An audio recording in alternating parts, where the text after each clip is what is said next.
Right now, thousands of people are searching Big Bear Lake real estate online. They are picturing their mountain retreat, their weekend getaway, their escape from the city, and almost none of them are asking the questions that actually matter. I am Rachael Smith with RE/MAX up here in Big Bear, and I've watched the same pattern repeat for years. Buyers fall in love with the idea of Big Bear, make an offer based off of their emotion, and then get blindsided by realities that they never saw coming. Not horror stories, just basic facts that nobody told them to look for.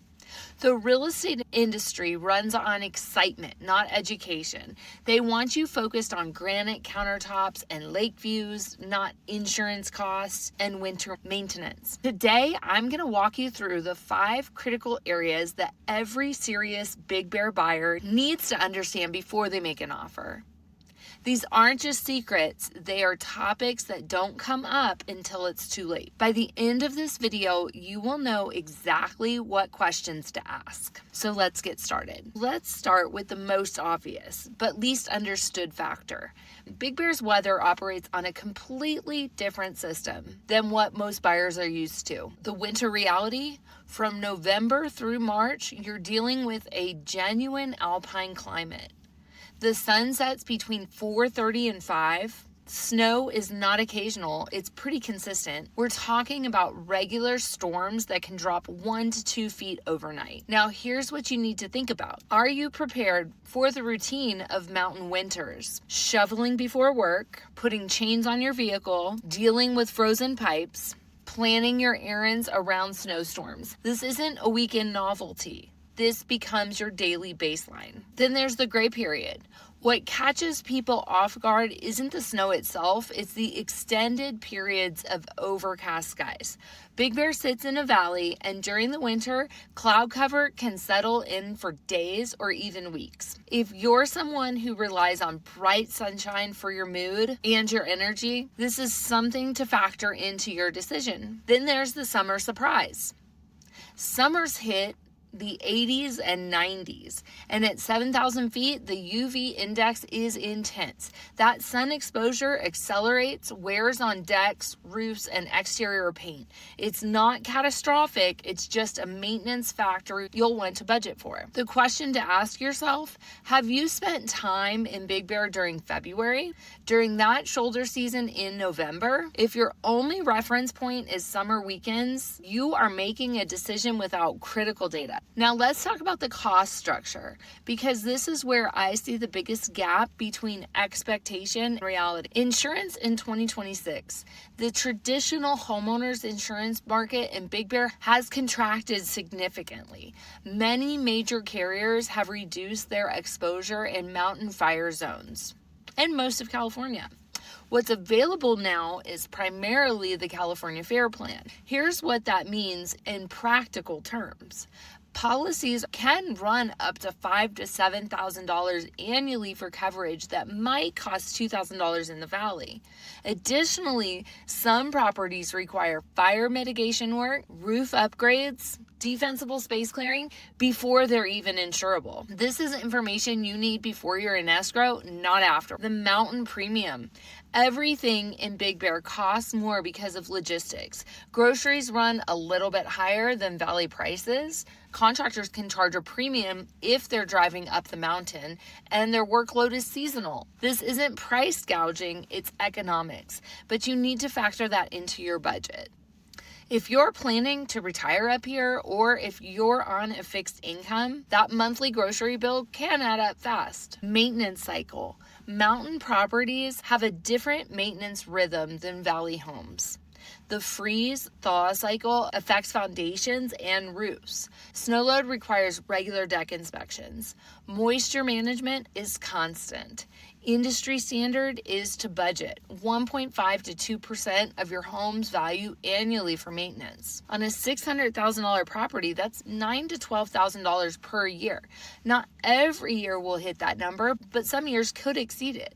you need some reserves. The key question, have you built a realistic budget that includes insurance, the cost of living premium, and maintenance reserves? Because if your budget only accounts for the mortgage, you might be surprised. So let's talk about what's happening in the Big Bear market right now in 2026, because timing matters and so does understanding the seasonal pattern. Big Bear's market operates on a predictable rhythm that most buyers don't know about. Our inventory typically will peak during the summer months, May through August. Why? Because during ski season from December through March, many owners are focused on short-term rental income. These properties are cash flowing through Airbnb and VRBO during the most profitable months of the year. Once ski season ends, that's when you see listings hit the market. Owners who were waiting to maximize their rental income now list their properties. By summer, inventory is at its highest point of the year. So what does this mean for you? If you're shopping in June or July, you have maximum selection, also maximum competition from other buyers who understand the site. If you're shopping in January, you have fewer options, but the properties that are listed are often motivated sellers who couldn't wait for the summer surge. The 2026 shift. Now here's what makes this year different. For the past few years, Big Bear operated in a low inventory, high demand environment, even during the peak summer months. Homes sold quickly, often with multiple offers. That market dynamic has shifted. In 2026, inventory levels have increased significantly. We're talking about hearing double the active listings compared to last year during the same period. This is happening even outside the normal summer peak, which tells you something fundamental has changed. What this means for buyers, you have more options and more negotiating room than you've had in many years. You are not forced to waive inspections or make emotional offers just to compete. You can take your time, compare properties, and make strategic decisions. But here's the nuance. More inventory doesn't mean every property is a deal. Well-maintained, properly priced homes in desirable areas are still selling at reasonable timelines. It's the overpriced properties or those that need work that are sitting on the market. What does this mean for sellers? The market has become more selective.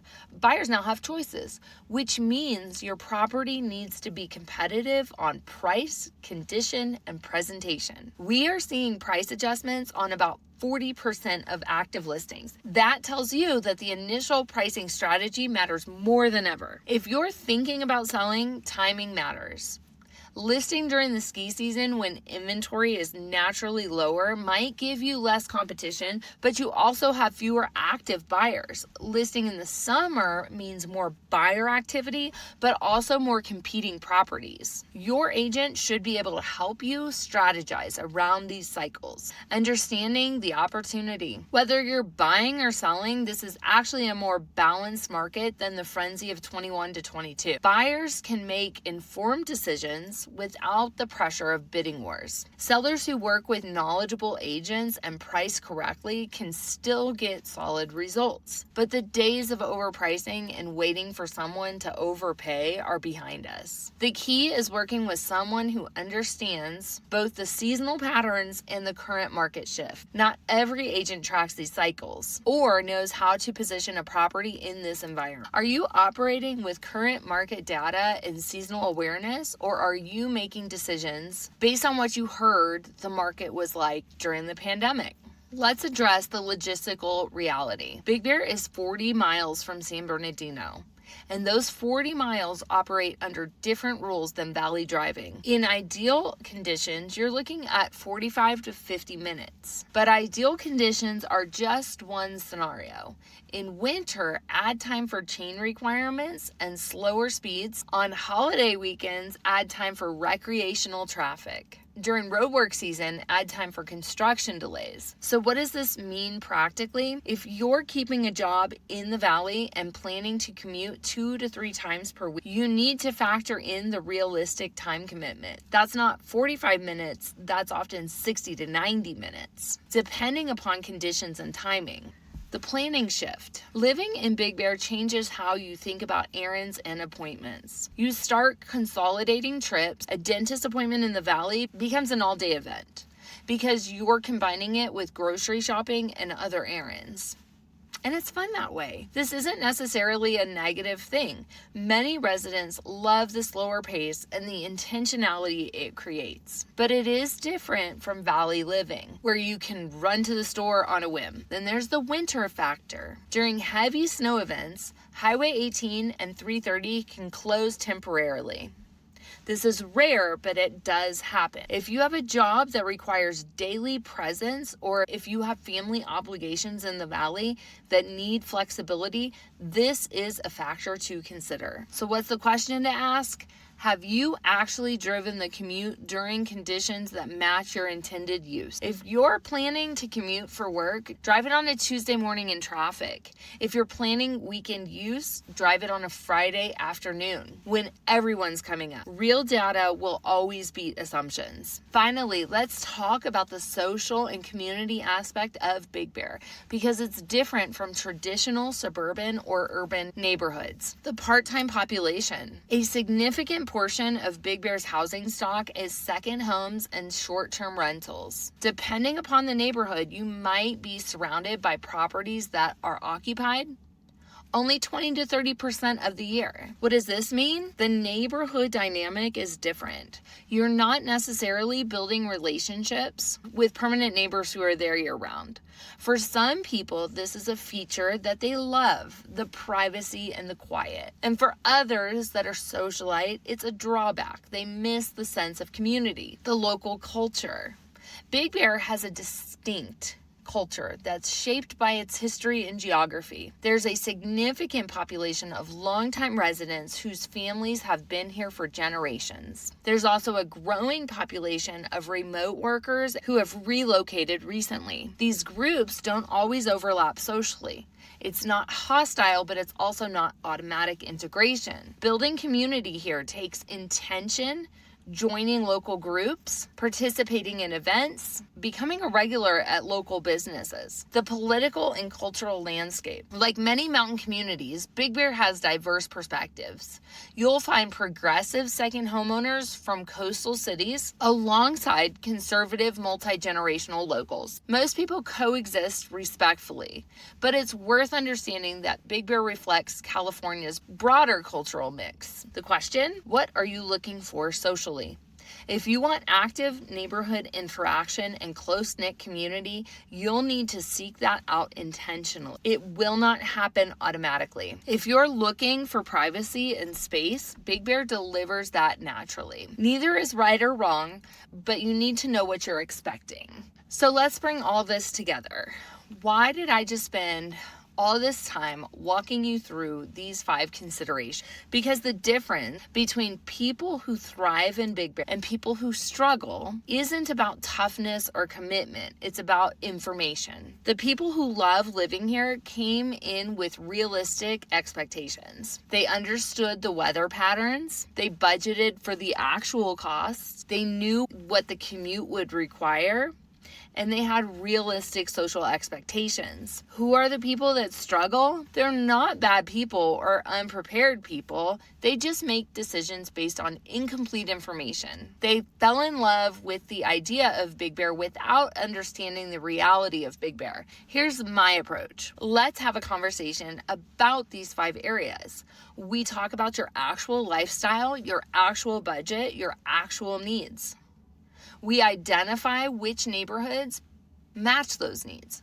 We run real numbers on insurance, maintenance, and carrying costs, because my goal isn't to sell you a house this month. It's to make sure that you're still happy with your Big Bear decision 5 years from now. And all my clients love it. If you are seriously considering Big Bear, here is what I recommend. Stop browsing listings and start gathering data. Spend time here on the off season.